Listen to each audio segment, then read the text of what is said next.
Hey everybody, welcome to Bad Yogi Q&A Wednesday with me, Erin Motz. Today I'm going to be talking about the hashtag #MeToo and specifically where this fits in with the yoga community. After the hashtag #MeToo went viral last week, we've all kind of been reminded that yes, we do live amongst men like Harvey Weinstein. I think in general women are feeling really vulnerable in this moment because all of this has been brought to the surface. And I know I specified women, but actually I would say men are too. Obviously, it's not only women who experience sexual assault or harassment, and I think in general, men are just equally disturbed by a lot of the stories that have come to the surface. And let's be real, stories like the ones we've heard over the past couple of weeks are definitely not unheard of in the yoga community either. We've all heard news about the different gurus who've abused their power and the subsequent lawsuits that came after.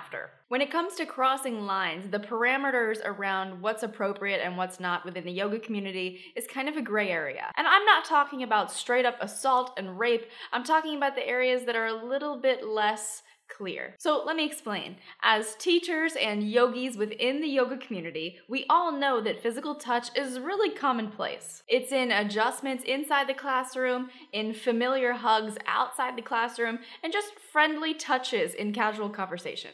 It's just a very tactile community, and usually that's not a problem, until of course it is. So how can we be more careful without feeling like we're constantly walking on eggshells? How can we be better allies to those people who do feel uncomfortable with some of the touchy-feeliness that is so common in the yoga community? Here's 2 small things I personally am going to do to become a better ally.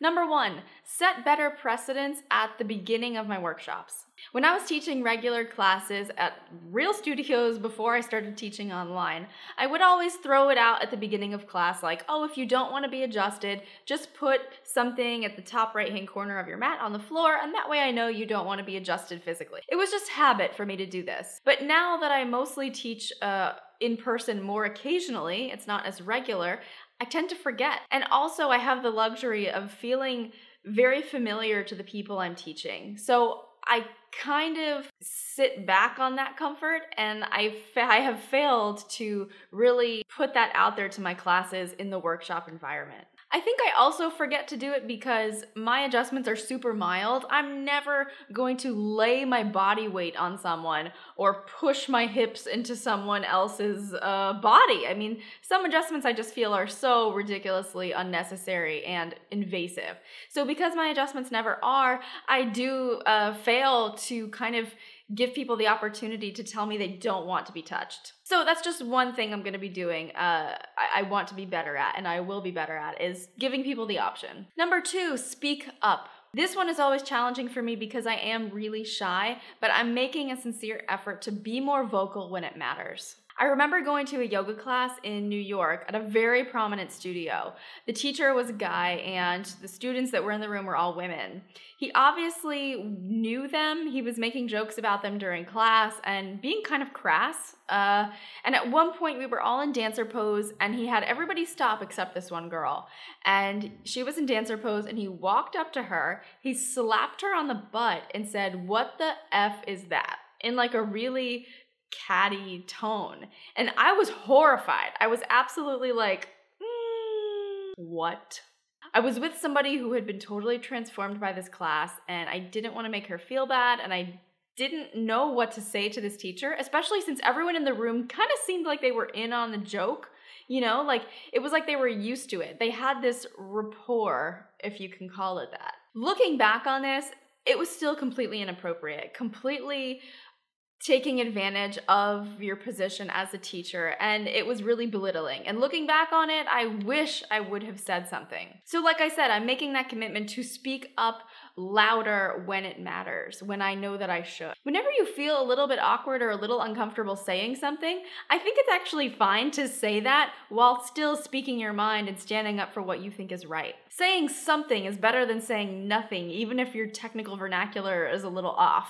What matters is your intention, I think. So looking back on that scenario, I wish I would have been like, I might be overstepping here, but I think that what this teacher did was a little inappropriate. And I would have said something to whoever was in charge of the studio, just as a side comment, something that I will definitely be doing in the future if I'm ever in a situation like that again.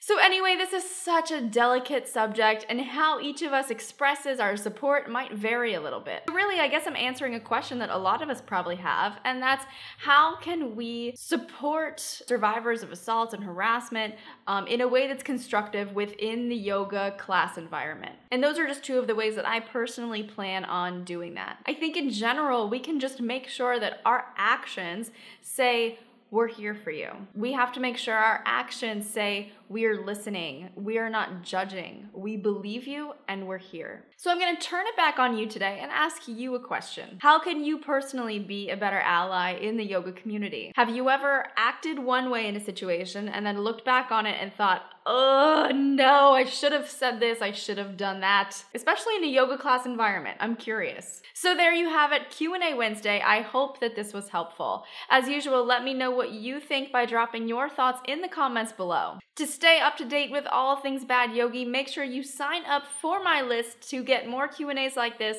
free yoga classes, resources, and a bunch of other stuff I only put in my emails. Thank you guys so much for hanging out with me today. Have a wonderful rest of your day, and I'll see you right back here next time.